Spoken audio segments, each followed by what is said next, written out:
What is good, everybody? This is Catch and Counter, and we are back in the building for episode 26.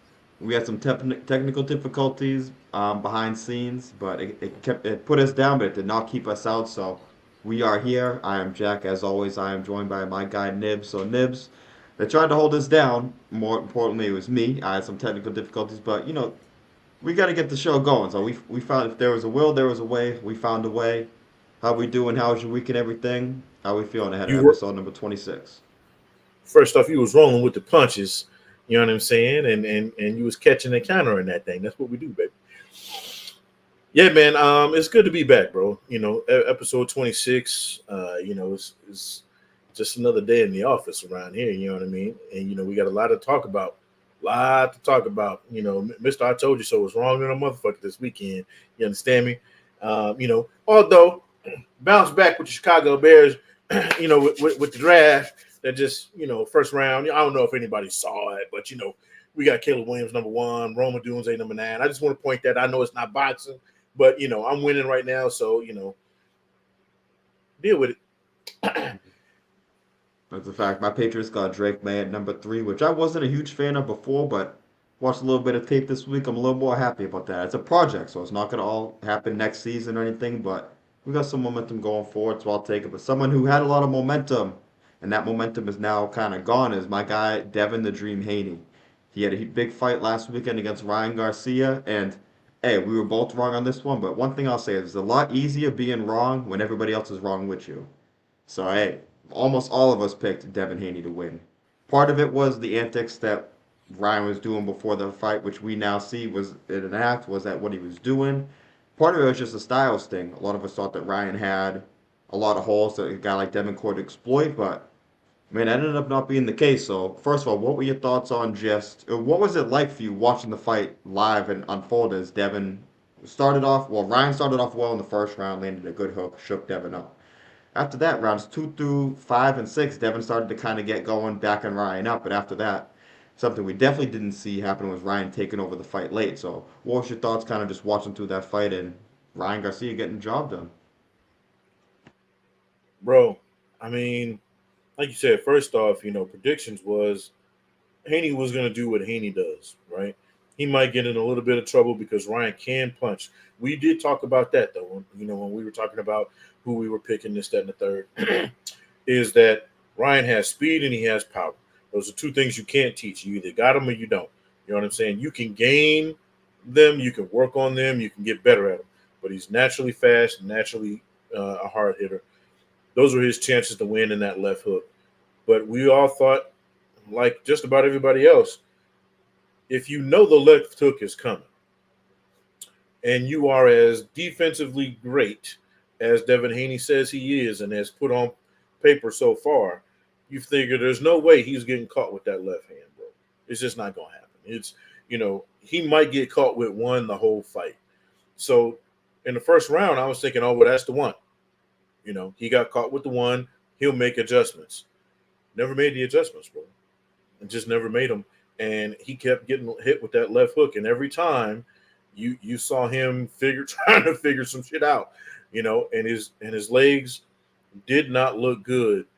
And you saw him change from that first, like when he got hurt, he was hurt bad that first round.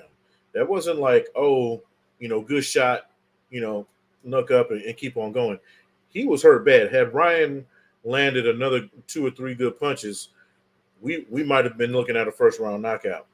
You know what I'm saying? That's how good that first punch was. And you saw Devin Haney's whole demeanor change throughout the fight. Whatever his game plan was went out that window.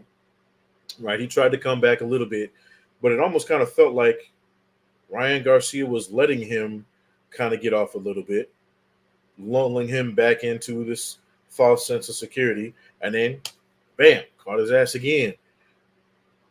Look, man, hats off to Ryan Garcia. I was wrong. I appreciate being wrong in this instance because I was never the biggest Devin Haney fan, but I said, you know what? I can't keep counting the dude out and he proving me wrong, so I wasn't going to bet against him again. This time, hey, now you got to look at Ryan Garcia a whole different kind of way, bro. You look at what he does well. I hate that turning your back shit. I really do. But at the same time, you can't fault him because the ref is letting him do it, right? He's getting away with it, and it's working. He's not taking any serious punishment when he does it. You know, unless there's a judge that's going to or a referee that's going to come in there and start docking him points for doing the shit, probably going to have to deal with it for a little while. Um, but I tell you what, though, that left hook is a motherfucking monster. It just is what it is. He lands that shit. It's good night. And to Devin's credit, though, he, the fact that he kept getting up to me was a big testament to what kind of fighter he is. Because there's a lot of dudes, maybe probably in the seventh round, they would have just stayed down there. No, 100%. I think that's something people had. Anytime you get a guy who boxes like Devin Haney, you kind of wonder, does he have that dog in him? And even in a losing effort, like you said, he showed that a lot of dudes, after the first knockdown, especially after you get to the second and third knockdowns later on in the fight, he's barely getting up to his feet. I didn't think he was going to be able to, so, I mean, 100% he deserves props for that. And he's gonna be able to bounce back too. We see guys have been saying that all these legends have lost certain fights, and they've lost fights pretty damn bad. Look at Roberto Duran when he was knocked out by Tommy Hearns. And then he came back to move up in weight and beat guys like Iran Barkley and other guys like that. So we've seen stuff like that happen before as long as Devin, which his team's navigated his career well so far. So I'm sure that they're going to take the time to kind of get him right and get him in the steps back to getting back to where he was. But and Ryan Garcia, man, I got to give that dude all the credit in the world. I mean, we'll talk about the weight thing after this in a second because I got some questions about, not questions, but just points to bring up on that. But with Ryan Garcia, I had always looked at him as a guy who maybe not an elite fighter, but a fighter who always had elite attributes, though. That's always what made him interesting. So I never knew if he was going to put it together on the highest level, but talk about speed and power. He's got an A plus 99 overall in both of those things. And he's always had that ace in his deck, the left hook. So I didn't know if at the highest levels that ace was going to be a playable card because we saw in the tank fight that again weight stipulations and things we'll get into in a few seconds, but we saw Tank was able to take that card away from Ryan, all things considered. I didn't know if that was a card that wasn't going to be playable at the world level, and he showed against a guy in Devin Haney that that card is all of a sudden playable. And if that card's playable with that left hook, with the speed and the power, the way he was able to set it up a bit using the right hand, then hey, same thing you said. I kind of counted him out in this fight, less on his ability and more on all the antics leading up to this fight. But I'll tell you what, I ain't never counting that dude out again. I don't see how you can going forward now. Too becomes a real wild card in the sport, and it's just good for boxing. I mean, I can't. I don't. Not gonna lie. I wanted Devin Haney to win, but seeing that one, as you said, being wrong is actually I enjoy it because we watch the sport of boxing to see these unexpected things. Hell, if we got every single now we get a lot of fights right. Don't get me wrong, but if we got every single fight right, all jokes aside, then why would we even watch the damn fights? If we knew who was gonna win every time, there's no point in watching. So this is why we watch. No matter who you wanted to win, man, that's how the sport goes, and you got to be able to appreciate that at the end of the day too. Another point you brought up with the shoulder roll too is that it's almost like so bad that it's good. Like it takes away, and I think he did get Devin into a false sense of security, and I don't know if that was even by design or not in rounds 2 through 5. I didn't know if it was just Devin slowly picking him apart. At that time, it seemed like okay, is he finally, as you said, was round one Ryan's only moment, and was Devin just gonna kind of take him to school after that? Kind of like Mayweather Mosley a little bit, where he got caught with the shot early on, then Floyd adjusted and then kind of took it to Shane. And Devin kind of started doing that same thing. And whether or not Ryan meant to do that or not, it seems like he was kind of setting enough traps and they're kind of letting Devin get confident going forward. Let Devin start hooking with Ryan. You never want to hook with the hooker, especially someone like Ryan Garcia in there. So tough one, but the shoulder turn thing is I want to touch on that again because it's like it's not really legal, but as you said, just like Devin with the holding, if a referee's not going to tell you to stop doing it, shoot, you might as well keep doing it. He's turning legitimately like this, where there's nowhere for Devin to hit except like the side. So hey, you're not giving Devin a target to punch. You're allowing Devin to kind of square himself up, and that's when we seen Ryan catch him with the left hooks later on in the fight. But one more thing before I pass this to you, and we talk about the weight a little bit, but the one Devin's a great technical fighter. The one technical flaw that he has, which we saw Ryan take advantage of, is that he he bow and arrows with his jab. So this is the opposite because it's the camera, but you guys will be able to see. If you throw the jab with this hand right here, you want to keep this hand right here. The thing is Devin sometimes kind of goes like this with it. So it's a bow and arrow, so he brings that right hand back. So if you look at it this way, he kind of brings the right hand back. That's when the left hook was able to kind of come in. So that's the kind of adjustment that you said you were looking for in a guy like Devin because you can throw that jab, and if that jab's landing in rounds 2 and 6, it's all well and good. If Ryan's able to time that pulling back the right hand over the top, that's when you can kind of see him get into some trouble. But saludos to Jesus in the building. We appreciate you as always. He said, Ryan is being overhyped. He's not beating Jose Ramirez, Matias, or Morataya. He said DQ for Ryan for the butt roll. So the outlook on Ryan going forward is interesting. The one thing we'll kind of touch on now a bit is the weight. So, hey, fair and square, Ryan Garcia wins the fight. The Haneys accepted him to come overweight. I'm not sure if that was a ploy on Ryan's part because this is the one theory I have, and I'll see if you agree, disagree, or just your thoughts on it. So Ryan has kind of been playing this crazy card the whole time in camp. Um, we thought it was we didn't know if it was to sell the fight or not, but it seems like he was trying to. It ended up working. He ended up getting all of us. If this is what he says, he planned on doing this the whole time. Do you think this is my theory behind it? I'm not sure if anyone else has touched on this before or said anything about it. That the day of the press conference when they talked about the weights, and Ryan Garcia said that he would do 500,000 per pound, and his dad and Derek James kind of look at him like, "What the hell are you talking about?"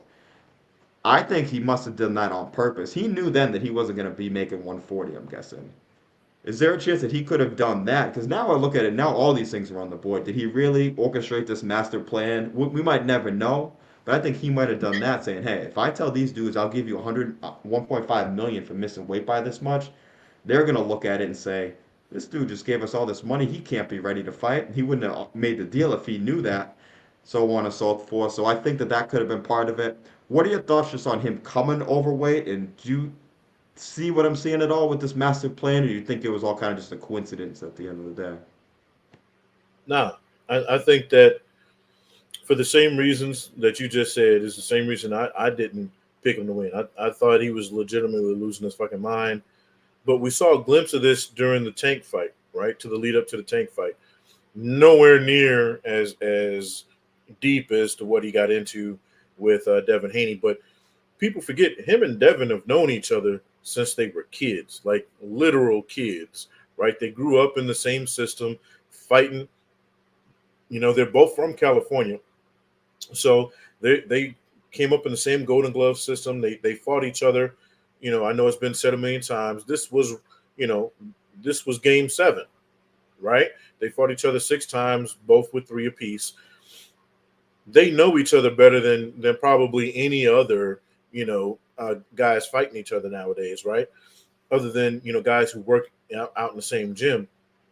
So when you throw that in there, maybe Ryan knew this all along. Hey, if I go this crazy route, Devin's gonna think he's got an easy dub, right?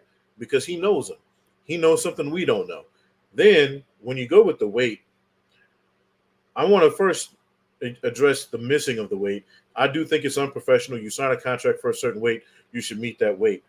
But it's been done before, right? The big one everybody talks about because, of course, he's been jumping on the train. Floyd Mayweather's been going back and forth with, Devin Haney's dad and all this other shit. Even Ryan has come out and said, Floyd told him, hey, missed by 3 pounds, right? Because, he missed by 6 or 7 when he fought, Marquez all those years back. Here's what I want to also point out on the weight situation. Everybody goes, well, Ryan was just so much bigger. Actually, Devin weighed more than Ryan fight night. So Devin weighed 165, Ryan weighed about 160. So, even though, and Devin, it's not uncommon, right? He usually is right around the 160 or mid 160 mark on his fight nights with his rehydration. It's the same thing for Ryan. He's usually high 150s, low 160s. So it's not like this was a big surprise. Ryan was actually smaller if you go by weights when they actually stepped into the ring. So I think the missing again of the weight was even more of just that, evil genius, that we all fell into. I admit it, I fell into it. I was like, this dude is killing me right now, with all this bullshit. And he fucked around and won the fight because he got into his head. He was more accurate than people give him credit for. Again, it wasn't just the fact that he was able to land the left hook. He was able to land it with damn near pinpoint accuracy, right? When he did land it, he was landing it how you want to land it. He was landing it with the intention of hurting him. And again, for some god awful reason, Devin Haney just couldn't fucking stop the shit. I don't know what's going on there.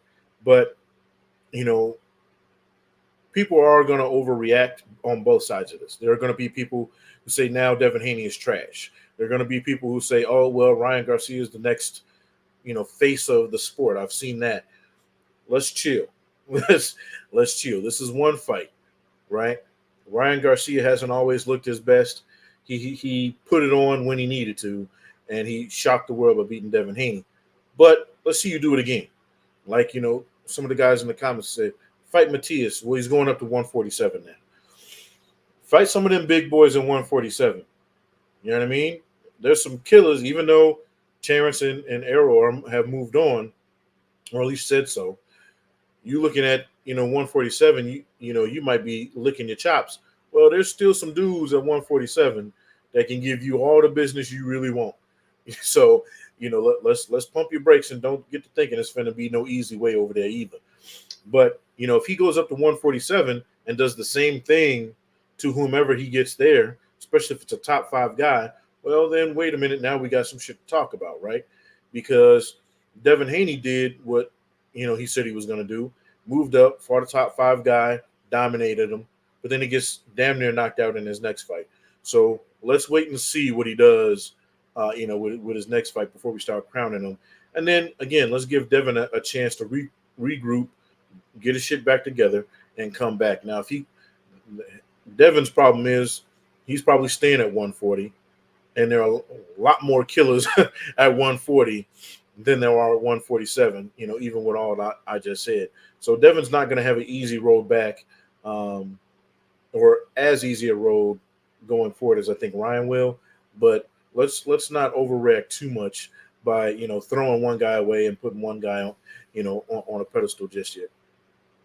Yeah, real quick, I'll ask you this thing too is not an immediate one because I think first of all the weights aren't going to match up and Devin's going to want to defend his title and stay at 40 for a little bit. But does a rematch at 147 interest you in this fight at all?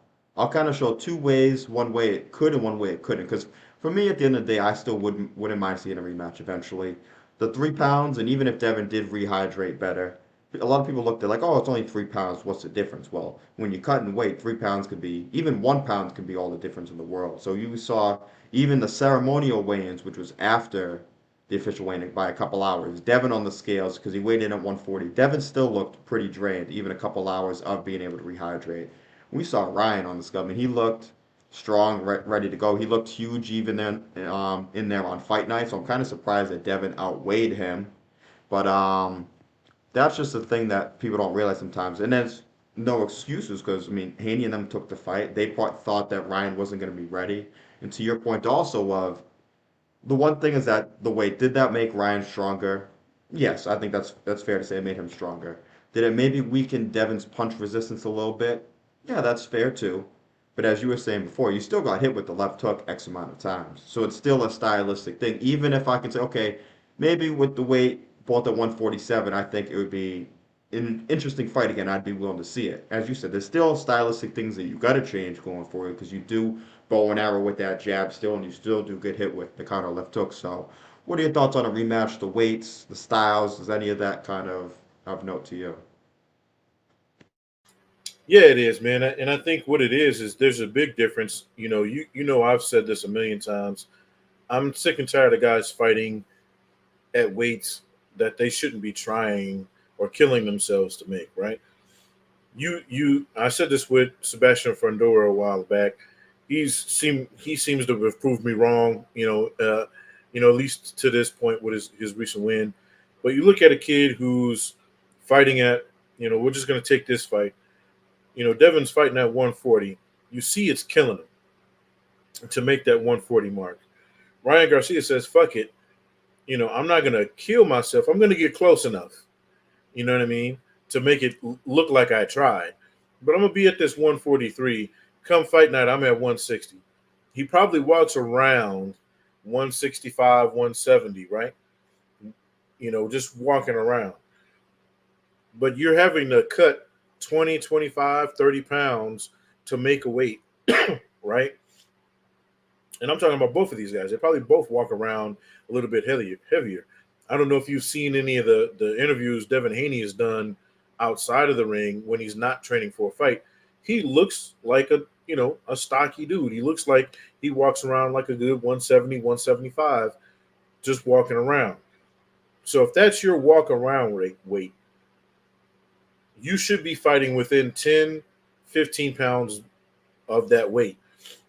I say it all the time, but you look, the reason why guys like Floyd Mayweather were so, or and Manny Pacquiao for that matter, were so good is that they didn't have to cut so much weight when it came to fight time, right?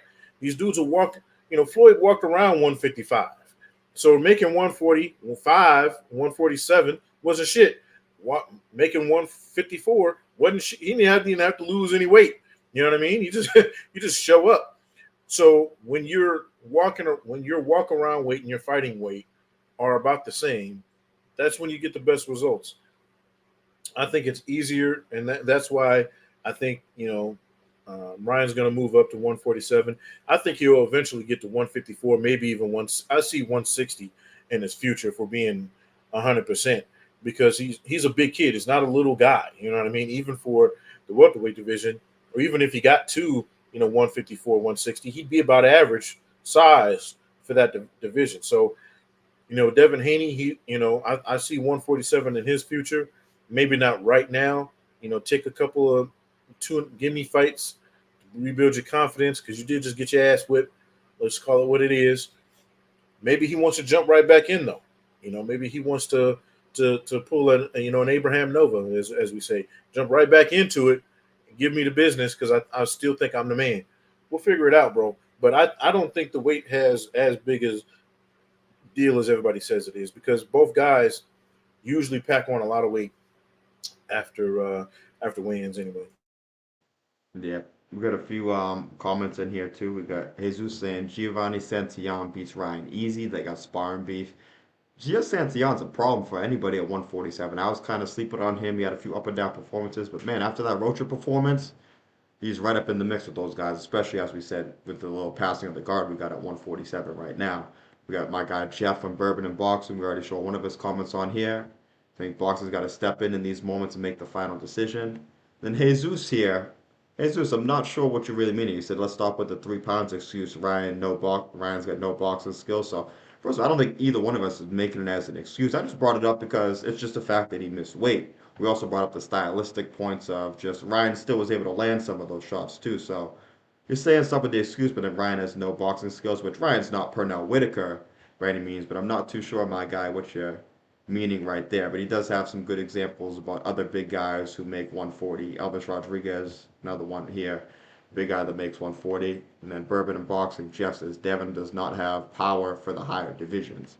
That'll be an interesting too because in this fight, I think that's what led to Ryan being so confident too, is that he had already been in the ring with Devin, obviously when they were younger, and even he seemed like he knew that okay, there was one punch in the third round that Devin landed the hook that kind of got Ryan shook up a little bit. I think he more wasn't expecting it, but I think confidence wise for him when he knew okay, I can hurt you, but you can't hurt me. That's what allowed him to be so comfortable with letting Devin kind of come at him because he knew that even if Devin landed a big shot, if a few times that he took the 1-2, he just countered with the hook over the top, and his one punch is going to mean more than Devin's two punches. So definitely some good points made in the chat right there. But last thing before we move on is going forward for Ryan Garcia.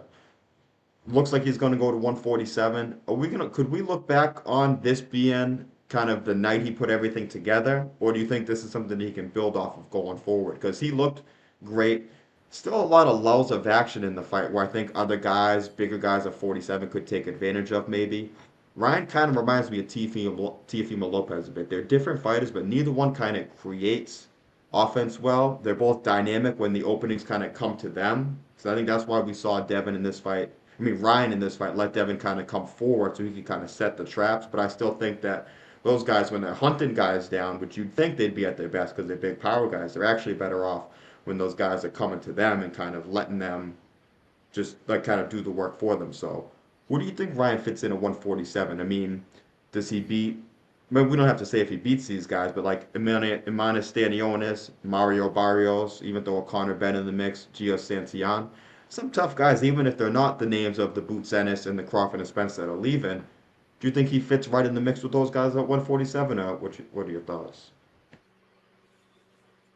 I think he's in some trouble, to be honest with you, because you move up to 140. First off, I want to address. I didn't directly address your question. Yes, I would like to see it at 147 again, but only if they both correct the mistakes that they have. Right? If Devin can somehow figure out how to make adjustments in ring quicker, um, if he can somehow tuck that chin a little bit better, you know what I'm saying? Then yeah, maybe he picks up another trinket. You know, if he moves up to 147, he gets a low hanging fruit or something like that. Um, but Ryan Garcia, to me, is in more trouble because he can be touched way more frequently than Devin Haney can. That looks like Ryan Garcia. People also have to remember this. What I'm trying to say is, some guys just have your number. It doesn't always have to be the best fighter. Doesn't have to be a world beater. Doesn't have to be the greatest guy. But he's got your number, right? I think Ryan Garcia has Devin Haney's number, bro. They, like we said, all the history that they have. I think that's what it is. It comes down to. But if they run it back, who knows? Maybe Devin Haney gives them the business, and now we're talking about, hey, let's see it a third time. Um, I'll say this though: we saw it with Tank. We saw it a little bit with Devin once he put pause on him. I think which to the third round is when he caught him with his own hook, I think, and a right cross. Um, Tank is a generational power puncher, right? He touches everybody and they go down. So his power is unquestionable. There are guys with similar power at 147, right? If Boots touches you, you're going to feel it. Is Ryan going to be able to take that?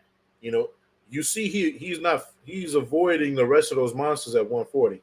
Because I'm gonna tell you, he get in there with Matias, it's a whole different kind of game, right? Matias makes everybody quit.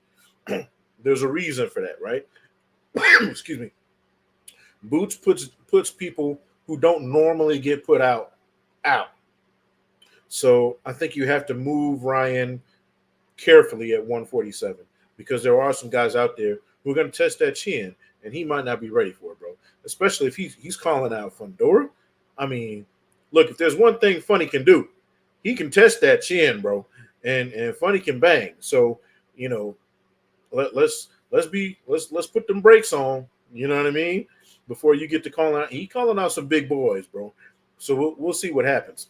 But I will say this: I do still think Devin Haney has a better chance of righting the ship and moving on, because if Ryan gets what he says he wants, he might be in there swimming a little bit too deep. Tell you what, bro, sign me up for that Fundora fight, though. Just imagine seeing those two dudes in the ring, see how it plays out. And I give Ryan credit because even as you're saying, a lot of people didn't think he should have taken the Tank fight. A lot of people didn't think he should have taken this fight. So hey, even if it's not what people think he should do, that's what we're in the sport for too. Is we're in to see these guys take these risks, these crazy risks that we think might be too much.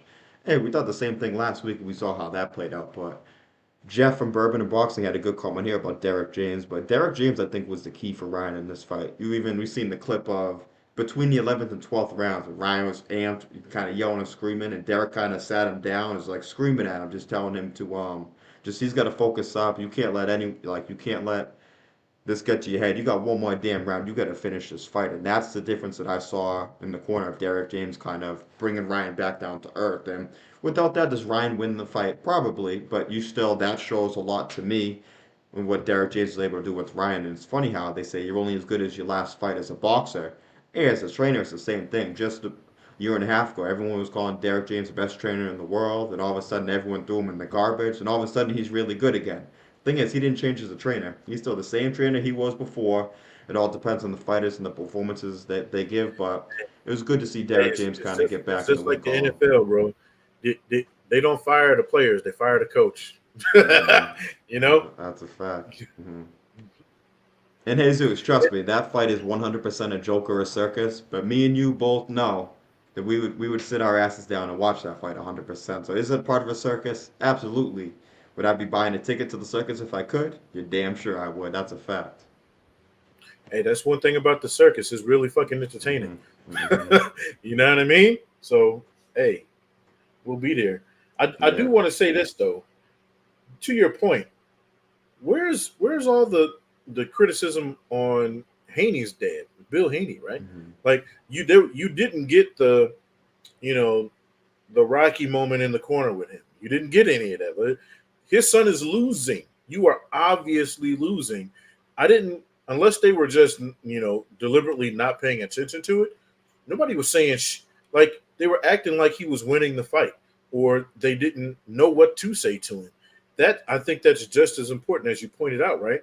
You need that guy in your corner to damn near smack you in the face and be like, "Hey, you're getting your ass whipped. Change what you're doing. Something. Splash some water in his face. Get in your chest. Whatever. You need that guy because obviously what they were doing just wasn't working." No, it's a fact. And then just the one thing I'll throw out is the fight I do think we see next for Ryan is a fight with Conor Ben, which is I think is an interesting fight. And we see we got a few comments going back and forth. Morataya, I was really really high on. I'm still kind of high on him, but I think he's got it. Just like we talked about Ryan, people might want him to do as he moves up. I think Morataya is in the spot now where they're still going to look to take a few more fights. The talent, the skill level is all there. I think after the last performance, they're kind of slowing the roll a little bit with him on that. So I mean, hey, I'm still a fan of Morataya. I'm interested to see how it goes, but I think they're taking the slower route with him now, which there ain't no rush either. So fair play to them for that. But the Conor Ben fight is what I think we do see next for Ryan. I think that one, it's a recognizable name, and two, Conor Ben has the mystique of kind of being a big puncher, but we haven't really seen that power since we saw him get popped before the Eubank fight. So I think it's an interesting fight where Ben is still explosive. Don't seem like he's got the same pop as he used to. But I think that's a sellable fight you can make and kind of a good introduction to Ryan at 147 instead of jumping in with a Stanionis or a Boots or a Santiano, one of those guys. You take a guy with Conor Ben who's got the name power, has got a lot of hype behind him, but in the last few performances since he's been tested, we haven't really seen the same guy. So, what are your thoughts on? Do you think that that is the fight that they probably should make next if you're them? I think it is the fight that will and should get made because if you're moving up to 147, like you said, what's a better introduction? You get a guy with a name, right?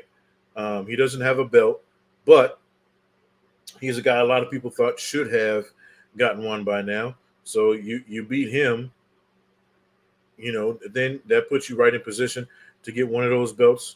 Um, or maybe they fight for, I don't know, the all the belts are spoken for, I think. So, maybe that puts him in position for another one. Plus, I mean, that's going to draw a lot of fans, bro. Like, there's going to be people watching that fight just because of the names, right? Ryan Garcia with his social media following, Conor Ben, he's a legacy fighter. So, you're going to have people signing up to watch that. It's going to be, and both guys talk that shit. You know what I'm saying? Like Conor Ben, like him or not, he can talk shit with the best of them. You know what I mean? So they're both going to talk that shit. They're both going to get in that ring, and it's going to be entertaining. Like no matter who you pick to win it, Conor Ben is not going to just sit around and putt with you. He's not going to try to outbox you. He's going to try to take your head off. Ryan Garcia, obviously, we all know is looking for that left hook, and he's going to turn his back half the fight. So it's going to be entertaining, right? That's and to be honest with you, shit, isn't that what we want? We want entertaining fights, and that's what they would give us. Whether you love it, hate it, whatever, you're gonna watch it. This is a good point here. Just as where do you make that fight? Ryan's not big enough in the UK, and Ben isn't big enough in the US. Well, I think that fight would sell in the UK. I think maybe not to the casual fans in the UK, but I think enough for the hardcore. People know who Ryan Garcia is, Problem with that is I don't know if Conor Ben can even fight in the UK, so I think the fight would happen in the US. Now, it's not as big of a fight as it probably could be, but I think they'd look at the risk reward for a fight like that and know that just the Ben name still has stick on it. So I think it would be in the US. But I think it might be better served being in the UK and have allow Ryan to kind of grow his fan base over there. Like you're saying, he's not as huge over there. So it would be a good opportunity for him to grow his fan base over there. I'm just not sure if Conor Ben's been able to. And if he's cleared in the UK, if I'm Ryan's team, I probably would look to make the fight over there. I think that's a big. We talk about building your star even more. I think that's the perfect way. UK boxing is still a huge boxing scene. They got more hardcore boxing fans than I think a lot of these other countries do. So shoot, man, if I were them and he's able to fight in the UK, I think that's where I do make that fight next. I think you could have a whole event over there more than you would over here with that fight. Yeah, I think you got two options. Um, if he's been cleared, the number one option is go to the UK, right? Whether you like it or not, go to the UK because the Ben name alone, right? They could say his dad, Nigel Ben, is showing up just to sign some shit, and 10,000 people will show up. You feel me? So the Ben name alone is going to fill a stadium full of people. If that's not an option, or if that's something they want to fight over, Vegas. Because guess what? The only place that Conor Ben or the Ben name is going to sell a lot of tickets is Las Vegas. People go to, like, people don't understand how big of a fight town Vegas really is. It's not just, because of the casinos. People in that area, people go to Vegas just for fights and not the big ones. They go to fights from the small cards, the cards that are off the strip, right? People go there for that. So Vegas or the UK would be the only two options I see there. I think the first option has got to be the UK, bro. I mean, you could fill it. You could fill a whole fucking stadium. You can pretty much pick the stadium you want and put the fight on. I mean, we saw Cambosis in Australia. You know what I mean? Look at the numbers he was doing, and he's nowhere near the star Ben is in the UK, right? So just think of it that way. I think the UK is the number one option for me. But if you had to bring it to the US, I think really the only option, if you're going to make any decent money, is Vegas. Yeah, it'd be interesting to see how it plays out with the zone connection. I do think that's the fight we see next. And hey, maybe this will kind of pivot to our next topic, but maybe the Saudis get involved to look into a fight like that and kind of stage that. Either maybe they stage it in the UK or somebody else does, but because we do have some fights this weekend. We got Jose Ramirez against Rancis Barthelemy. We got Virgil Ortiz against Thomas Delorme. But I think we all expect Ramirez and Ortiz to win. Bartholomew can be interesting and tricky for Ramirez, but I think that he's just at this point of his career, it's a fight that Jose should win. So looking forward, we'll look to what Virgil Ortiz could have coming up next because a report dropped this week. And if we want to talk about fights that interest us, so first of all, we got the pound for pound king of boxing, Terrence Crawford is going to come back in a fight that it's people look at the name, so he's fighting Israel Madrimov. A lot of people might be like, who's Israel Madrimov? I tell y'all what, I'm really, really excited about this fight. I mean, I do think Terrence Crawford wins. I've been saying he's the best pound for pound guy for years. I was even saying it back when you used to get shit for saying that Terrence Crawford was the best fighter in the world, and here we are. How things change is crazy, but Israel Madrimov is no joke. He can switch stances. He's powerful. He can use angles. He's got a really good pedigree. Only 10-0, but he's fought nowhere near the level of Terrence Crawford, but he's fought decent opposition coming up. So Virgil Ortiz, Tim Tszyu, a bunch of great fights on the undercard. But first of all, what are your thoughts just on this? I guess with Turkey Al Sheikh coming over, because this fight is being pushed by the Saudis, but it's also in LA. So do you kind of like them branching over, tapping into the US market? Because one of the issues people have with the Saudi fights is that they're all over in Saudi. They're at weird times. There's no atmosphere. But now we're talking about you're going to a place in LA. You're gonna have a good atmosphere. It's in the United States, so I like it. We got Terrence Bud Crawford back in a very, to me, high risk, low reward kind of fight against the guy Israel Madrimov, who I've always been high on. What are your thoughts on all that? So first, I mean, let's be clear. People hate the Saudi fights because they're Saudi fights. Like, they, we can talk about where the money comes from and yada yada yada all day. People hate that shit because it's that. It is what it is. Some people don't have a problem with it. A lot of people do. That's what the problem is. If they're putting on a fight in the U.S., I think people will probably have a bigger problem again with where the money's coming from than they will the actual fight card itself. At the end of the day, true boxing fans, if you're able to give me the fights I want to see, you're putting on a stacked card, and these guys are getting paid, well compensated for entertaining me and potentially getting their blocks knocked off. Hey, I'm cool with looking the other way. You feel me?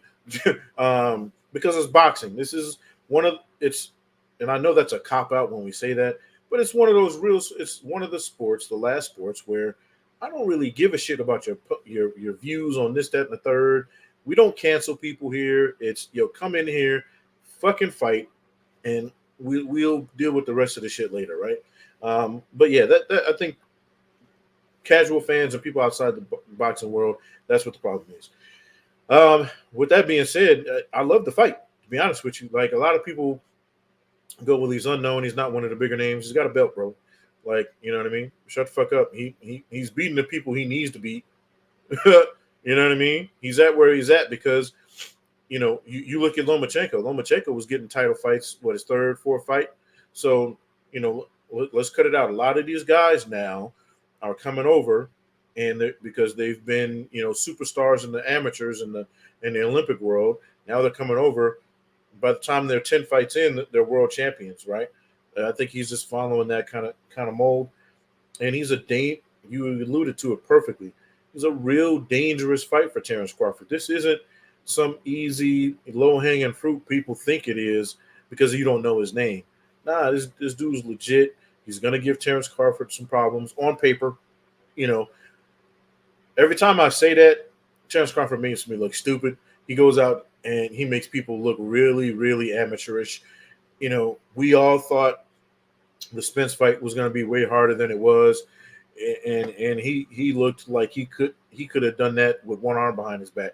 So, you know, of course, I'm picking Terrence Crawford to win, but it's an entertaining card. I'm fucking with it, bro.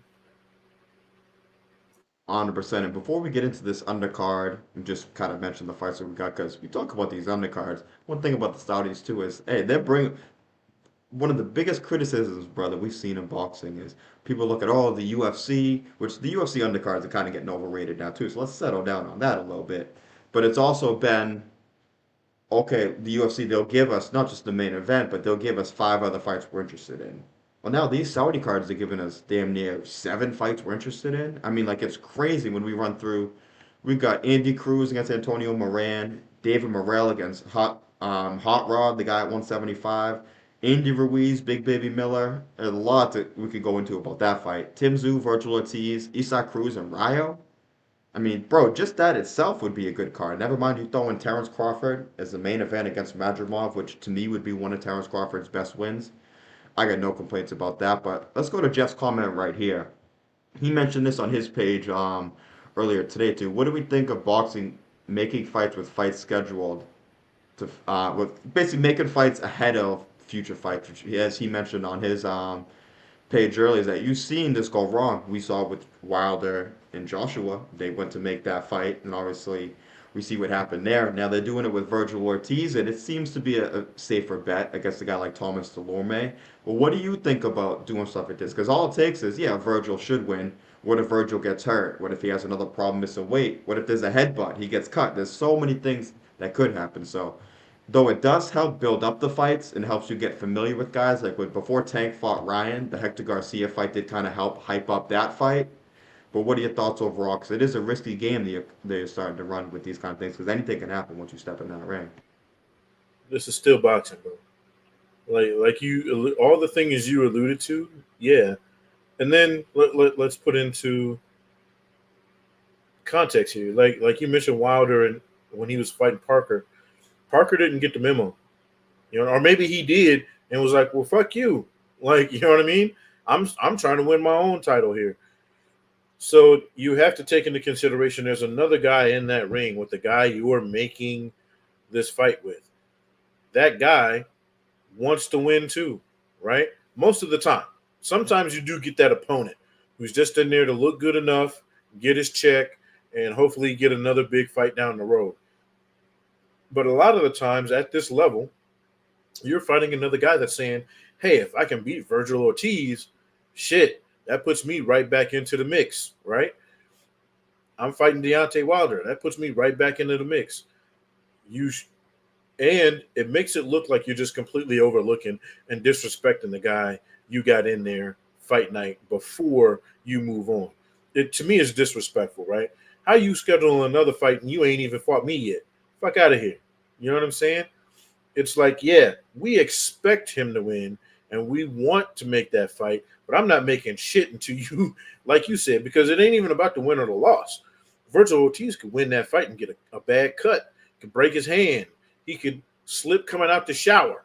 Like it, there's a million things that could go wrong between now and when you want that fight to happen, and you've already put him on the fucking card.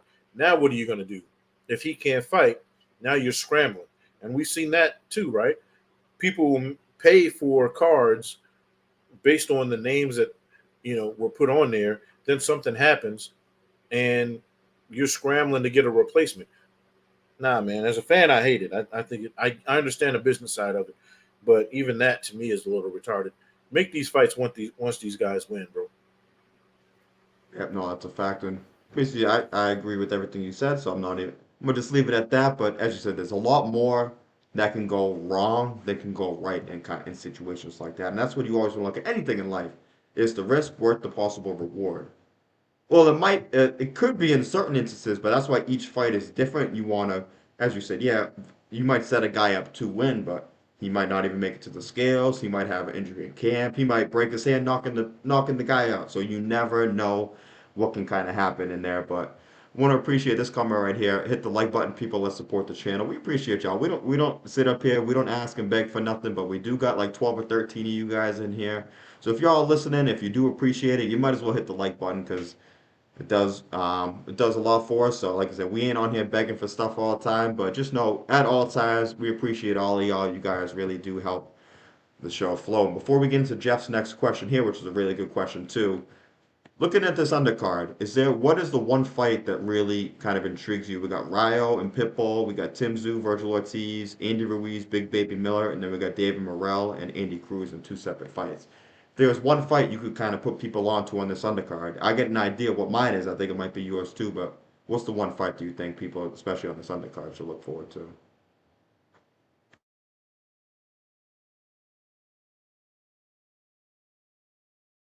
Oh, you're on mute right now. Hold on a second. Players fuck up, but look, to me, um, I love David Morrell. I love Pitbull Cruz. You know what I'm saying? Those are my guys. Andy Ruiz, I like him, but no. Why are you fighting this? That big baby? Come on, bro. I think I don't know, man. You know what? To me, pretty much every fight on the card, minus that one, could be to me a headlining fight on any ESPN card. Easy, easy money, right? You could probably take any one of those fights. I wouldn't say pay per view, but you could put any of those fights on a like ESPN card, Showtime back in the day. One of those DAZN cards that isn't a pay per view event. It's just one of their events that's going on. You could put that as a headlining on any of those, right? So, what else can you ask for, bro? Like, you know what I mean? Like, we can nitpick and say, okay, that's my favorite. But so I'm gonna let you do because you probably right. We probably are on the same page. But I'm gonna tell you this, like, that's what you want as a fight fan. If I can say, yo, I would watch any of those as a main event, right? With the one exception. But that's still a fight you want to watch because it's heavyweights. Heavyweight fighting is always something worth showing up for, right? So even that, it's like, okay, I'll watch it as an undercard fight, but they're all entertaining fights. And again, like you said, there's not a guy on that card that you're gonna go, oh, okay, I want to see what he does. Pitbull's getting all the love right now after what he did to Rolly. You know what I mean? David Morrell's a killer. We all know that. People are avoiding him like the plague. So, you know, sign me up, bro. Sign me up. Now go ahead and tell them what our favorite is. Yeah, so this ain't the favorite, but also Andy Cruz, a guy I've always been on. He's fighting Antonio Moran. Now, Antonio Moran is he's a solid vet. I think he's like 28-5 or whatever, but a guy who's got real experience and who's came to win and had caused a few upsets recently too. So interesting matchmaking there. But hey, I got to keep it 1,000. That's what we do on this show, and there's no doubt about it. Great undercard, but Virgil Ortiz and Tim Tszyu at 154 for no title. You telling me these two guys are fighting each other just for the fans, basically? Man, I'm not sure if there's better fights. I'm not sure there's a more intriguing stylistic fight on paper and just pure entertainment value than that fight right there. Those two guys kind of fight similar. Virgil uses the jab more than Tim does, but they both kind of really kind of just break you down. Man, I really want to see you get two immovable objects kind of going at each other. We're about to find out what exactly happens in that one, but one not scare, I guess, but Virgil Ortiz, I guess he's fighting Delorme this weekend, and he weighed in at 155.6. Now, I guess the fight has always been at 156, so it's just a catch weight. So he did make weight. But if he's going to fight Tim Tszyu or even campaign at 54 going forward, I would have personally have liked to seen him do it against a guy like Delorme just to see, okay, if we're going to mess around with the weight just to get down there, let's do it against the guy that we're favored to beat instead of doing it against a Tim Tszyu. That's a lot easier said than done. One, I'm not cutting those extra few pounds, and two, I'm not in this camp, so I don't even know. Is it a catch weight for the Tim Tszyu fight too? Because there's not a title on the line. We got no idea. Does that give you any pause or cause for concern at all, knowing that Virgil still hasn't officially made 154, and that he had the weight problems and all the problems before trying to cut down to 147? I mean, it's not like we're talking about the fights at 160. You know what I mean, or 158. You know, he was a pound off. You know, he's a pound off of the one Pound, of the pound and a mark. half, yeah. Yeah. So we okay.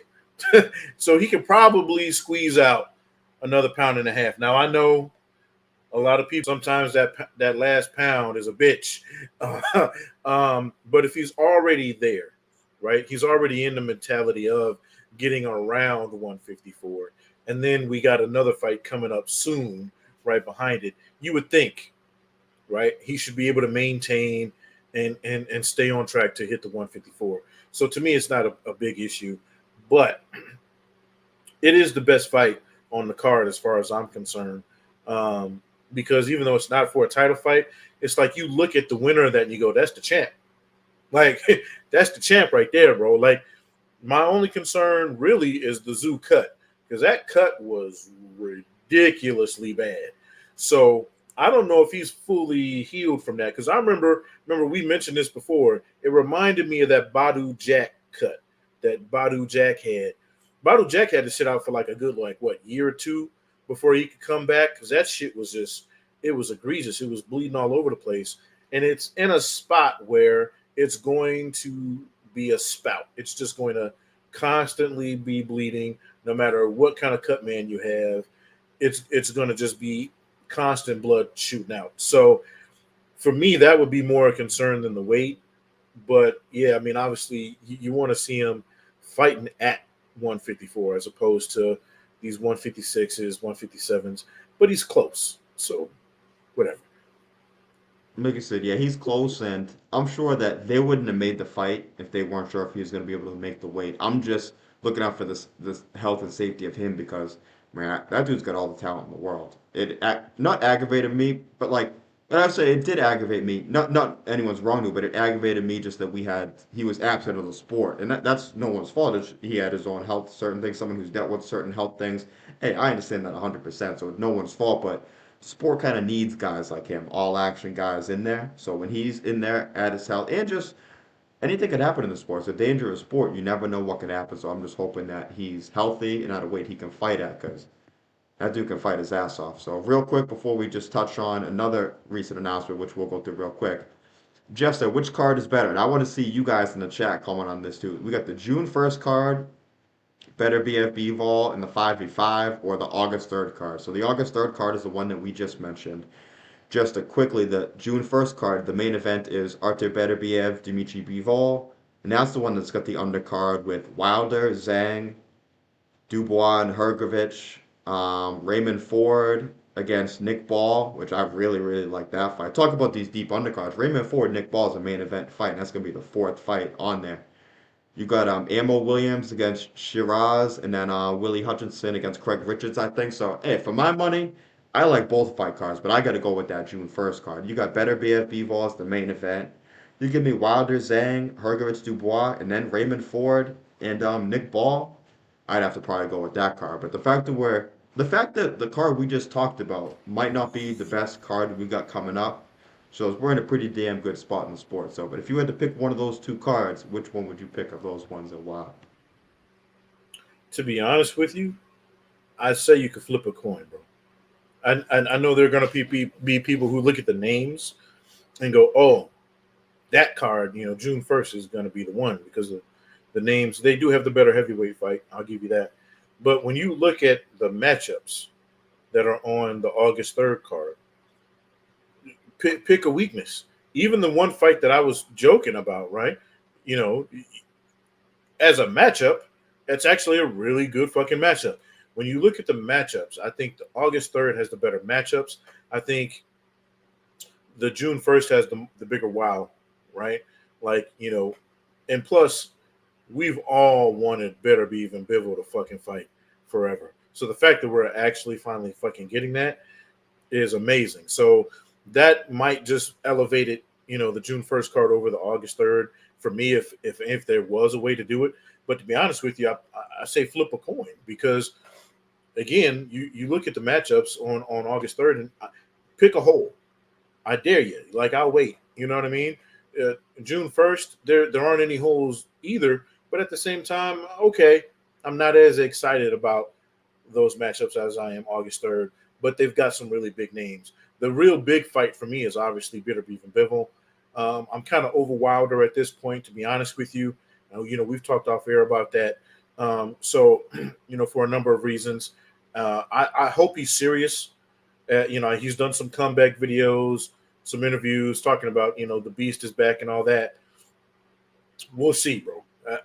I haven't seen it the last two fights. I think he got, a lucky punch in his first fight back from Fury, and then he just got completely outworked by Joseph Parker. He was completely gun shy.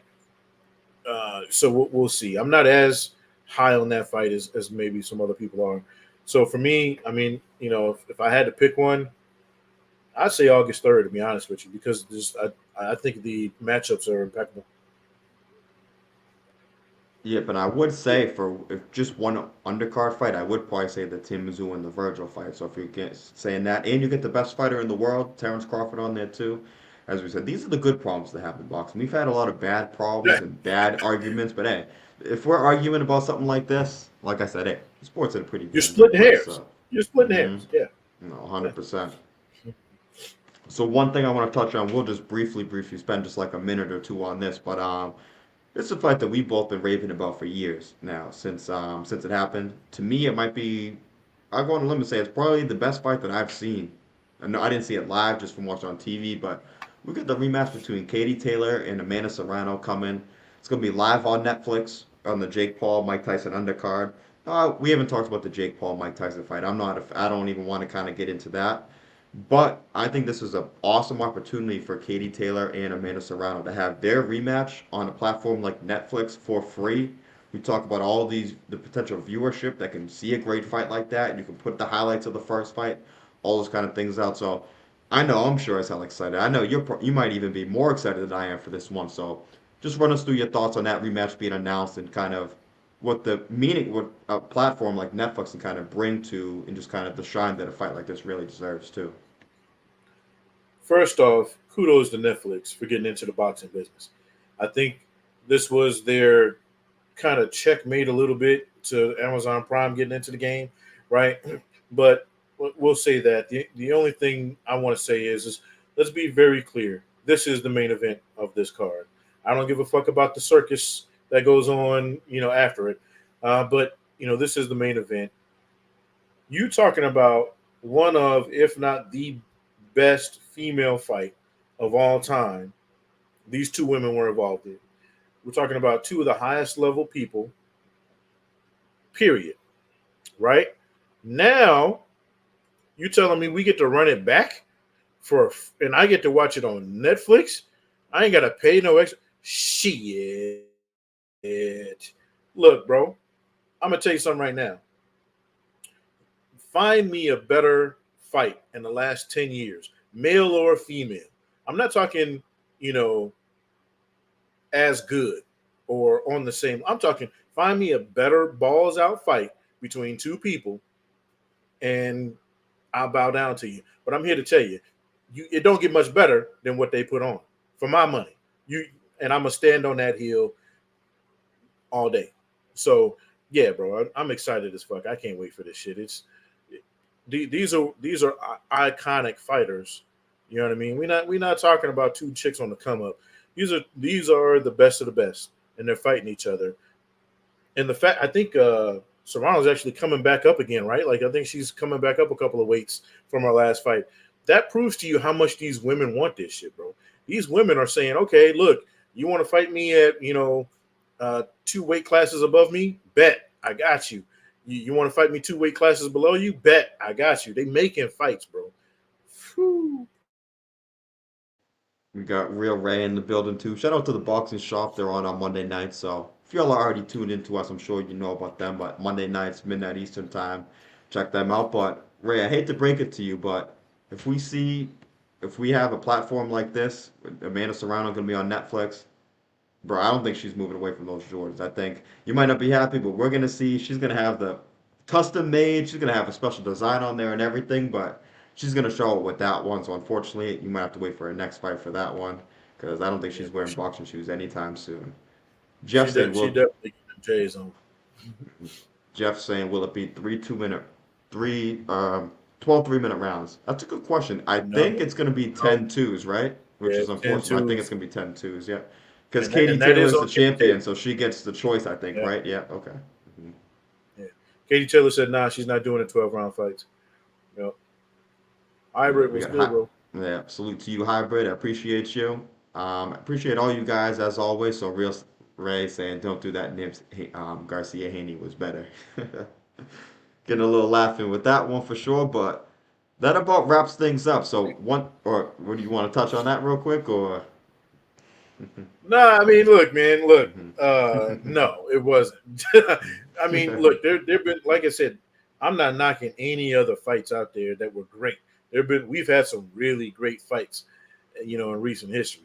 But you can't tell me from the beginning to the like from the start to the finish that was one of the best fights I've ever seen, bro. Like, and I'll be honest with you, I think I'd seen one Katie Taylor fight before that, and I watched that on YouTube. I didn't even watch it live. Like, you know what I mean? I think I watched a handful of Serrano fights before that, but that's just because she's been doing it for fucking ever. Um, so it really brought that was the fight that made me fall in love kind of with the female boxing because up to that point I was kind of underwhelmed. I was like, yeah, they got some stars. I'll watch them, when they come out. But this shit, I was like, yo, let me check out some of these chicks that they done fought too because I'm like, if I want to see who's built them up to be the best that they because that fight right there, yeah, bro, come on, bro. If the second fight gives us anything close to the first fight, sign me up for the third, the fourth, the fifth. I'm on it. Yeah, especially when two, I think that if anything, I mean, they're both in their 30s. They've both taken a lot of tough fights. So if anything, those two have kind of slowed down since that first fight. And as we know, as the history of boxing tells us, that doesn't make for unless Canelo Triple G is the only example, but otherwise, the older fighters normally get when they fight again, the better those fights get because they have less reflexes. This way, those two girls weren't really getting out of the way of many shots, anyways. They were both just bringing it, but you're gonna see them bring it even more. I don't think either one has the mentality to kind of shy away from a firefight either. So, hell of a fight. I'm excited we got a platform like this to hopefully tie it into the mainstream because this fight certainly deserves it. And I like the Jays. I know everybody else hates them, but I like it. Fuck it. She said, "Fuck it. I'm gonna wear Jays in here." Look, man, Serrano. To me, Katie Taylor Serrano. No matter whether you like them, hate them, fans or not fans, they're two first ballot Hall of Famers, bro. Period. And I would say that no matter female or male boxers, first ballots, bro. Give they all and like you said, they both want that smoke. They're not gonna sit up here and try to do the whole cat and mouse play with you. Everybody says is boring, right?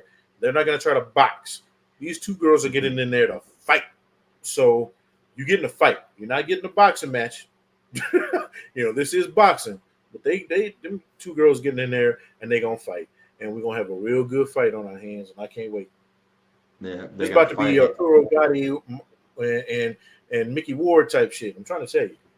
Yeah, the kind of fight too. Sometimes I don't want to kind of hype fights up because you never know. There's been a lot of fights that gets hyped up and they end up being duds. But tell you what, I'll put my whole reputation on the line that this fight delivers. If it don't deliver, then hey, you guys can come at me all you want because I would deserve it. But I'll stick my neck out for a fight like this. So this one will most certainly deliver. I don't see how it won't. Bottom line, the fight is signed, sealed, delivered. We've been wanting it. Now we're finally gonna get it. Do what we always want to wrap up. One more point on Ryan Garcia that I did want to bring up, that I meant to bring up, but then I kind of got lost in my focus translating over to a few things. But Yeah, a lot of people looked at this being the Devin Haney fight being Ryan Garcia's last fight, maybe. Oh, if it went ugly, like he could be out of the sport now. And I think Ryan showed that he's here. He might not still be here. Not he's not going to fight till he's 40 years old and or anything. I think he's got too much money, too many other options to even. I wouldn't even advise him to fight much past 30 years old. But he showed that he's going to be around for a little bit now. You're not going to be able to just write him off anymore. Oh, this guy beats him, that guy beats him. He might be the underdogs in some fights, but just what he did in this fight, kind of, I think, changed the whole trajectory and the outlook on him now. Where you can look at him, as I said, he always had the attributes to be a world class fighter, but you can look at him as being a world class fighter now. And it's just the trajectory and the change when people looked at him as a quitter, as a guy who was never going to be able to win the big fight, and just how much that can change in one fight. And we now look going forward how many guys already have said, "Oh, this fight versus Ryan, this fight versus Ryan." So all of a sudden, he went from people kind of were about to kick him off the whole boxing reservation to all of a sudden now he's right in the thick of things, and he probably will be for the next few years. Which is crazy how one fight could change a whole outlook and the whole future, basically, of a guy's career, just like Ryan's. bro. You, look, like I said earlier, people are overreacting on both sides of this, right? Like people were saying, like, "Oh, Ryan is going to be washed," this, that, and the third. I said this: no matter what happens in the fight, Ryan Garcia is going to be able to fight and make money for a long time because of what he's done on social media. So even if you don't think he's one of the best fighters in the world, people are going to show up to watch him. It's the same thing with Jake Paul. People might not like him, but guess what? People are going to show up to watch him because of what he's done on social media. He's already got his audience. He doesn't even need the boxing fans. If we're being 100% honest with ourselves, right? He doesn't need us. You know what I mean? He's already got the people that are going to show up. There's that. Then, again, you beat what most people considered the number one guy at 140. Most people had him in their top 5 pound for pound. Devin Haney, let's put this into perspective. Most people, if they're being 100 with themselves, right? Not what your list is today, but what was it 2-3 weeks ago, right? Most people had Devin Haney in their top 5, if not some people had him in their top 3 or 4. Yeah, and I had As him far number as 6, so kind of just right in that conversation right there. bet, now people have dropped him completely out of their list. You know what I mean? I think ESPN's got him ranked as low as like 7 or 8 now at 140, and I think he's completely out of the excuse me, he's completely out of just about everybody's pound for pound list because of this loss. Now people, I think Ryan Garcia is number 2 at 140, right? Even though he's already said he's going up to 147, and there are people who said he should be around 9 or 10 on the pound for pound list. Let's pump your fucking brakes. Ryan Garcia had a really good night. Devin Haney had a really bad night. But this goes to show you that they were closer than people thought as far as talent goes. When you look at Ryan Garcia's record, his only loss is to Tank. Tank beats everybody. You know what I mean? The only guy he had any trouble with was a short notice fight against the dude who just made Rolly look like he should never be in the boxing ring ever again, and Pitbull Cruz. But Pitbull Cruz has done what since he fought Tank? He's done nothing but win. So let's take it into context. If Ryan's only lost in his career when he hangs up his gloves is against Gervonta Davis, he's had a really fucking good career, bro. You know what I mean? Or if he goes up to 147 and he loses a competitive fight to Boots. Like, are we going to say he's trash then because, oh, well, we knew it? No, you didn't. Stop it. He's a really good fighter, right? He proved he was a lot better than people thought he was a couple nights ago.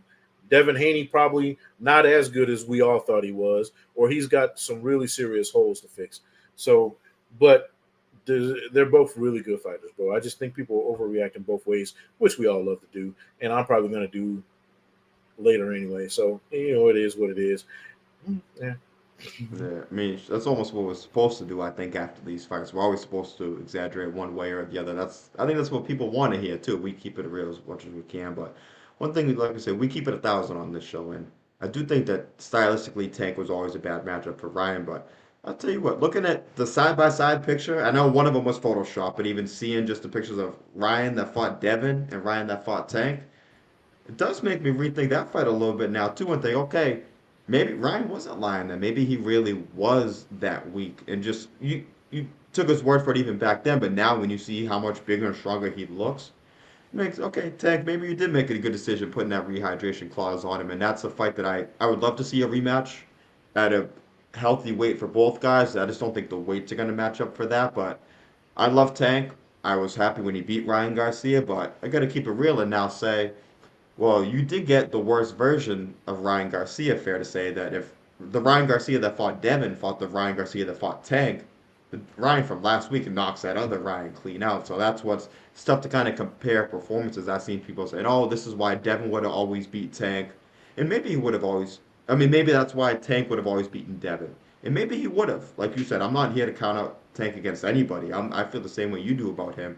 But it's hard to compare when you got one guy with Devin fought Ryan at his biggest and strongest when Ryan was even a few pounds extra than he should have been versus Tank who fought Ryan who was clearly limited in there. But styles make fights at the end of the day, and I think not that it would have made. Well, we don't know the huge difference it would have made. I think Tank probably could have found a way to get it done if Ryan was bigger and stronger, but we don't have the benefit of doubt to even say that, especially with what we saw from Ryan last week now. Think of it this way, though, right? If Devin Haney couldn't stop Ryan's left hook, and let's be real clear, pound for pound, Tank is a heavier hitter, right? Like Tank is, he's already moved up to 140 and fought guys and beat them. We saw what he did. And all of his and let's be real clear, all of his wins, by the way, have aged really well. He doesn't have a win where you go, yeah, but that guy, nah, man. Right. All his dudes are The Rolly one maybe, but the rest of all them I right. agree with Well, you yeah, yeah, 100%. yeah. But But we all knew Rolly was a clown. But let's put it in but he lost to another guy Tank beat, right? So it's kind of like all right. But when you look at Ryan Garcia, I think what put him in such a hole was people looked at him when he lost to Tank, he gave up, right? So everybody's like, he's not a real fighter. You know what I mean? He was dealing with a rib injury, and then you got to realize you're in there with somebody who's probably going to knock your head off if you keep going anyway. But yeah, if you were a lot of people said Haney would have beat Tank at 135. Not if you couldn't stop the left hook from Ryan Garcia, because Tank is faster and hits harder. If you can believe that, as fast as Ryan Garcia is, as hard as he hits, Tank is faster and hits harder. So I'm here to tell you, if Tank catches Haney with that left hook in the first round, Haney doesn't get the wobble. He goes down. And then Tank's a finisher. It's a wrap. So, what are we doing here? So I think that I think Haney, he did what a lot of guys wish they could do. He had perfect timing. He picked his guys at the perfect time. He was able to be undisputed at the perfect time. He was able to pick off Regis Prograde, perfect timing. He thought he got Ryan Garcia at the perfect timing and fucked around and found out, right? So it's just back to the drawing board, bro. That's all it is. 100%. And I'll even say on my end, it's not even the comparing of like Devin versus Tank, but just comparing the two performances as a whole, where people can say, Yeah. not Tank versus Devin per se, but look what Tank did against Ryan versus look what Devin did against Ryan, and not factoring in that those aren't the same two Ryan Garcia. So that was the only point that I wanted to make about that one. But hell of an episode, episode 26. I want to appreciate everyone in the chat. We got Jeff, as always, thanking us for a great show. He had to hop off, but I want you all to go check out his channel too. It should be, you might be able to click on it from there, but worst case, just type it in, Bourbon and Boxing. He had me on with Spade, his co-host. We talked about a whole lot of things last week, so go check that out. But 26 of these down, but I shouldn't even have to say it anymore. Y'all know how we end these shows out. We got a card that I think around Nib's area that he wants to shout out. Also, I know Felix has been doing great work with that card, but also just kind of tie in because we've seen all these great fighters that we talk about. They all kind of started from somewhere. So I want to give the floor to Nibs, kind of just speak on, as he always does so eloquently. That's why we have him do it. The importance of supporting these dudes when they don't have as many people supporting them, because all it takes is one opportunity in this sport. You get a guy who can build up a fan base, fundraise, do all these things to get enough money to get a certain opponent and get a win. That dude might end up becoming a world champion who would have never had that shot otherwise. So, floor is yours now. Tie it in however you want to, but why do we support local boxing at the end of the day? The reason we support local boxing is because none of the people who have boxing shows, none of the HBO Showtimes, the zones, none of that would even exist if it weren't for local boxing. People go, well, what are you talking about? Well, where do you think all those guys that end up on those platforms came from? They needed an outlet. They needed when they're in the boxing gym and they need that work. Where do you think they get that from? Local shows, right? When they're in there and they're learning, even when they're not even pros, when they're amateurs, right? And they're trying to learn their craft, they go to those local cards. Hey, let me get some work. You got a guy that can give me 3, 4 rounds? You know what I mean? Let me get on there. Then they become the stars that they are. They become the Tank Davises, the Ryan Garcias, the Devin Haneys of the world. People forget Devin Haney had to go to Mexico, bro. People don't understand. It's not just here in the U.S. Everywhere. If you're listening or watching us in any place, because this is YouTube, you can be anywhere. Local boxing in Mexico, local boxing in the UK. We talked about that. Though the UK has a strong local boxing support system. I dare say better than ours. That's another thing too, right? That's another thing. As US fight fans, right? Other countries are starting to dwarf us as far as their support for their amateur and local scenes. That's why you're starting to see these guys catch up, right? If you're in the Phoenix area, go check out Iron Boy. They got a card coming out tomorrow, fight card rolling out tomorrow here in Arizona. The East Coast is littered with, boxing promotions that are constantly coming out. The South is gaining, I know Dallas and Texas and Houston, they've got cards all over the place. Support your local boxing because, again, without the local boxing, there wouldn't be any catch encounters. There wouldn't be, again, like I said, the zones, Golden Boy, wouldn't be any of that shit because it all came from local boxing. It's just like when you go to the grocery store, right? You go to the produce section. If there's not somebody supporting your local grocery, your local farm, if there's no farms, you don't go to the grocery store and get your tomatoes. It's just like that in boxing. If you're not supporting, you're not planting those seeds early.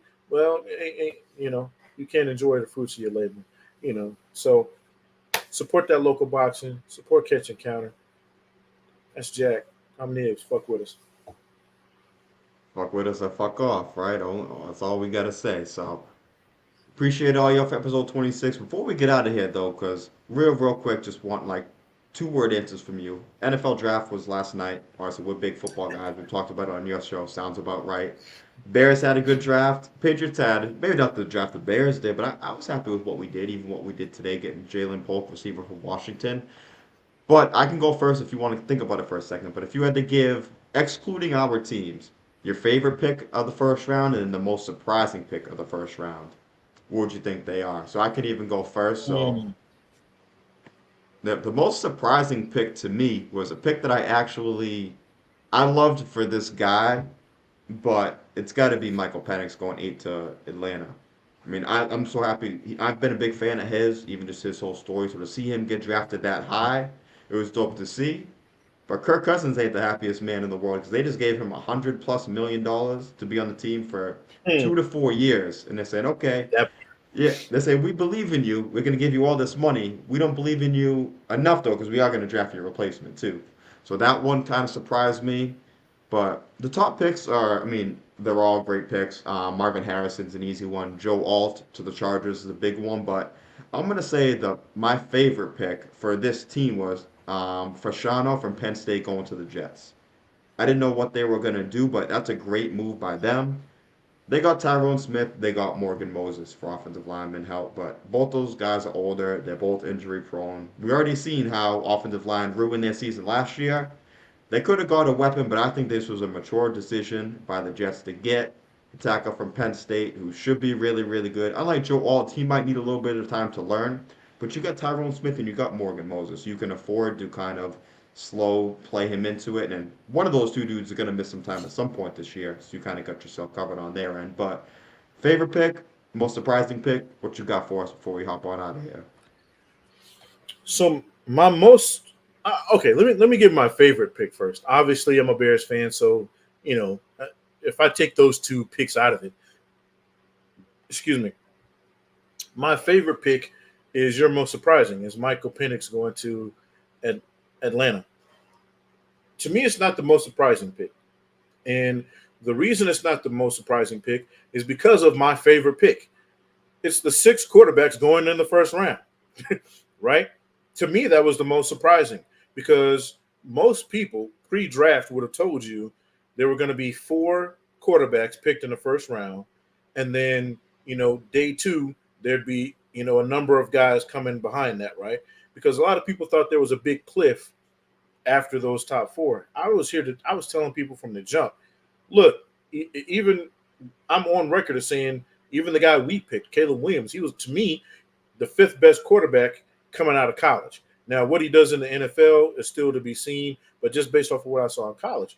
But I looked at that and I go, he might be the fifth best, but the it's we're talking paper thin on how much talent there was, right? Um, I thought Michael Penix was overlooked. I thought he was undervalued, and I go look at what he's done his whole career. Plus, he's arguably got the prettiest ball. You know what I mean? Like that boy can spin it, bro. And you got to left. I don't know what it is about lefties.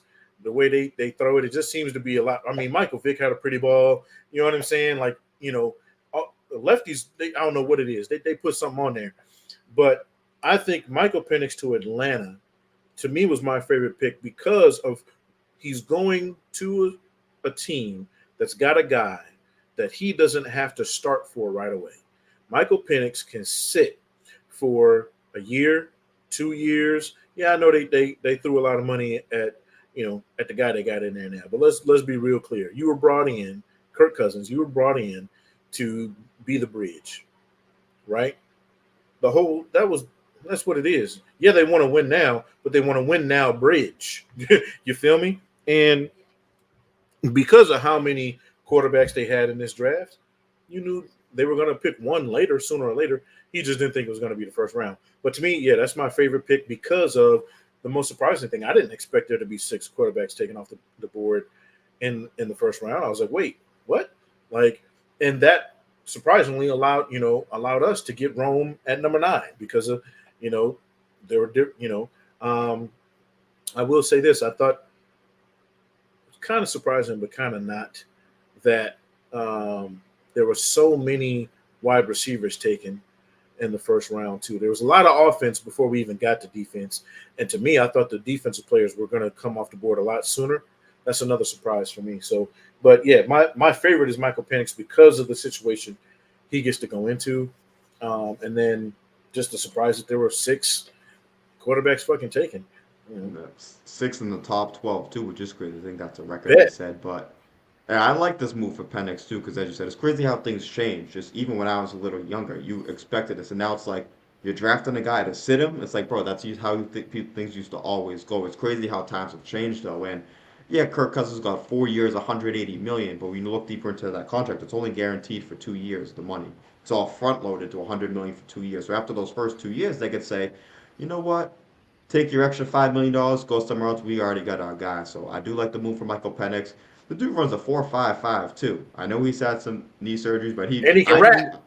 Yeah, and he can rap too. And it's almost like when lefties shoot a jump shot. Like you said, that release just looks a little different too. He's got, to me, he's like Tua, but he's got a little more. He's got more arm strength. He's more mobile too. So Tua's not doing bad in the NFL. You get a guy like Penix, mine too. You got Bijan Robinson. You got Kyle Pitts, a tight end who I still think the world of. You got Drake London in there too. It's gonna be really interesting to see what happens with Atlanta going Bro, forward. you know it's another pick real quick that Hmm. I really fuck with because and I'm not a fan of them at all. But the Raiders taking Brock Bowers, bro. Hmm. I think that's gonna like I think that's a guy you can plug and play tomorrow. Like Brock Bowers has got it, right? He's got that NFL tight end, you know, he could be the next big white tight end we're all talking about. You know what I mean? But I'll say this though, bro. People are like who will argue with us about the Penix pick. You look at Patrick Mahomes, bro. He got picked what 13th, 12th, some shit like that. 10th, yeah, 10th, I think. Yeah, So 10th, still. 10th, Hmm. right? He got picked in the top 10. He sat for a year and a half, almost 2 years. Why? Because and look at him now. You know what I'm saying?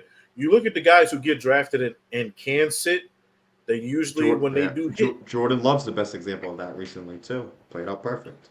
Hmm. bro. You telling me right now if Dak Prescott when he got drafted, if he'd have been able to sit for 2 to 3 years, he wouldn't have a ring by now. I bet you.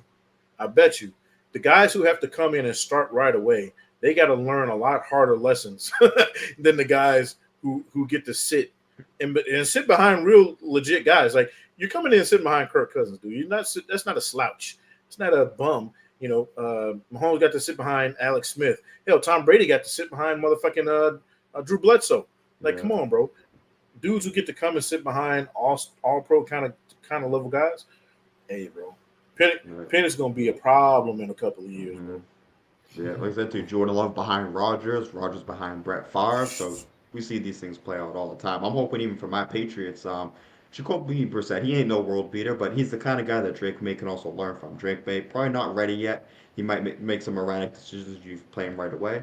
You get him behind a guy like Jacoby Brissett, not the most talented guy, but actually probably the best guy to learn from because he doesn't take certain risks because he can't afford to. Ultimate professional. I've always been a fan of Jacoby Brissett since his college days, so be interested to see how it all plays out.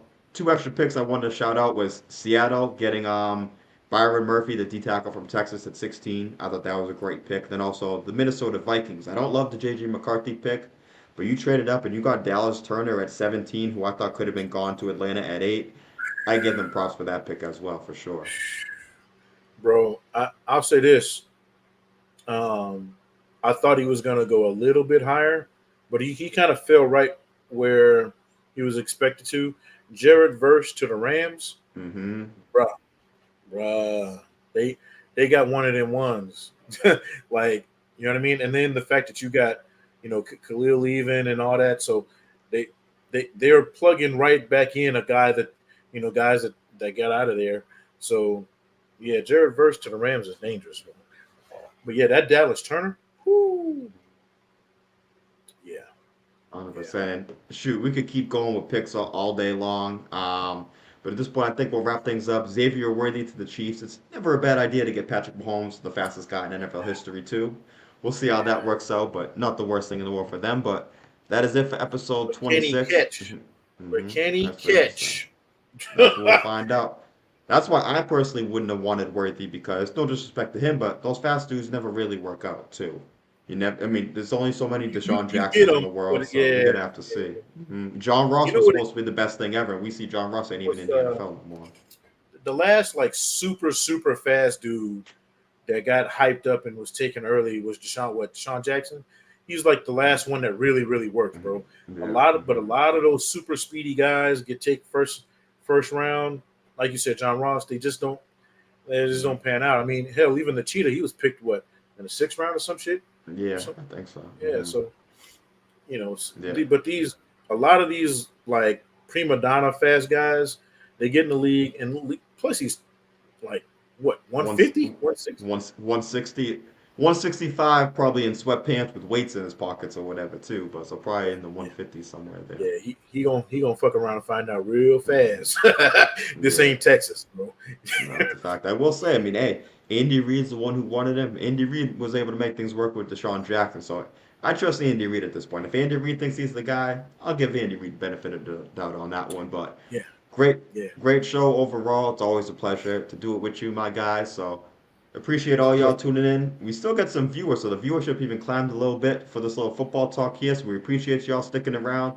Add some boxing, mix some NFL drafting, maybe mix some NBA playoffs at some point, just at the end. We know it's a boxing show still, so we'll give y'all what you want. But episode 26 in the building. Appreciate you as always. Any last comments or anything you want to say before we wrap things up out of here? man. Go Bears. Support them local boxing. Hey, this guy right here, right, the other side, that guy right there, he's gonna be fighting soon. Go check him out.